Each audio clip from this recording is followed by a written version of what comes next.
इधर उधर दौड़ता हुआ वह चिंता करने लगा और सोचने लगा, मैंने ऐसा कौन सा पाप कर्म किया जिससे मेरे को ये दुख मिला।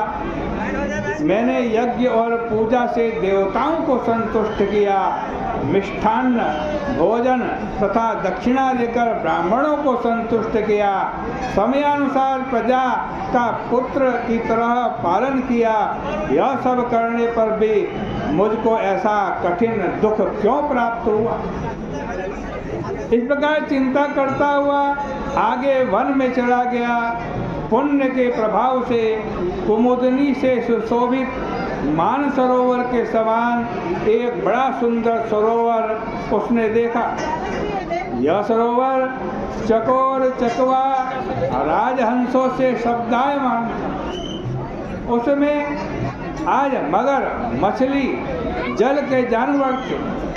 ऐश्वर्यवान राजा ने सरोवर के पास बहुत से मुनियों के आश्रम देखे और उसको अच्छे शकुन भी होने लगे। राजा का दक्षिण नेत्र और दक्षिण हाथ फड़कने लगा।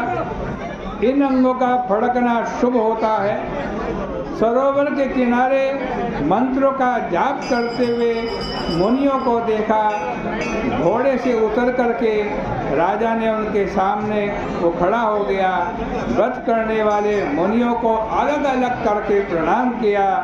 हाथ जोड़कर राजा ने सबको दंडवत प्रणाम किया। राजा को बहुत हर्ष हुआ।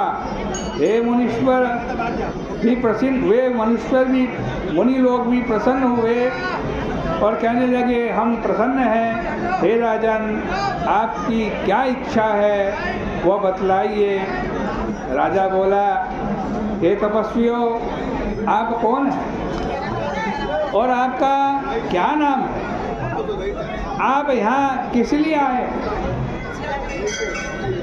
मुझे स्पष्ट बतलाइए। मुनि बोले, हम विश्वदेवा और स्नान करने के लिए यहाँ आए हैं। माघ का महीना निकट आ रहा है। आज से 5वें दिन माघ का महीना लग जाएगा। आज पुत्रदा नाम की एकादशी है। ये राजन, यह पौष महीने में शुक्ल पक्ष की एकादशी है। पुत्र की इच्छा रखने वाले को ये पुत्र देती है। तब राजा बोला, पुत्र उत्पन्न करने के लिए मैंने बड़ा प्रयत्न किया। यदि आप प्रसन्न हैं तो मेरे घर में सुंदर पुत्र दीजिए। तब मुनीश्वर बोले कि हे राजन, आज पुत्रदा नाम की प्रसिद्ध एकादशी है। आज ही इस उत्तम व्रत को कीजिए। हमारे आशीर्वाद से और भगवान की कृपा से हे राजन, आपको अवश्य पुत्र प्राप्त होगा। इस प्रकार उनकी आज्ञा से राजा ने पुत्रदा एकादशी के उत्तम व्रत को किया।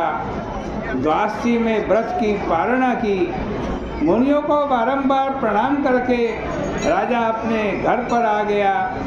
रानी के गर्भ स्थित हो गया। मुनियों की आज्ञा से और व्रत के प्रभाव से समय पर तेजस्वी और पुण्यात्मा पुत्र पैदा हुआ। वह बालक पिता को प्रसन्न रखता था। फिर वह गद्दी पर बैठकर प्रजा का पालन करने लगा। हे राजन, इसलिए पुत्रदा एकादशी का व्रत करना चाहिए। संसार के हित के लिए मैंने यह तुमसे कहा। इस पुत्रदा एकादशी को जो मनुष्य करते हैं वे इस लोक में पुत्र को प्राप्त करते हैं और अंत में स्वर्ग को जाते हैं। हे राजन, इस कथा को पढ़ने सुनने से अश्वमेध यज्ञ का फल मिलता है। इस प्रकार से श्री भविष्योत्तर पुराणे पौष शुक्ल एकादश्या पुत्रदा नाम्या माहात्म्यम श्री कृष्णार्पणमस्तु।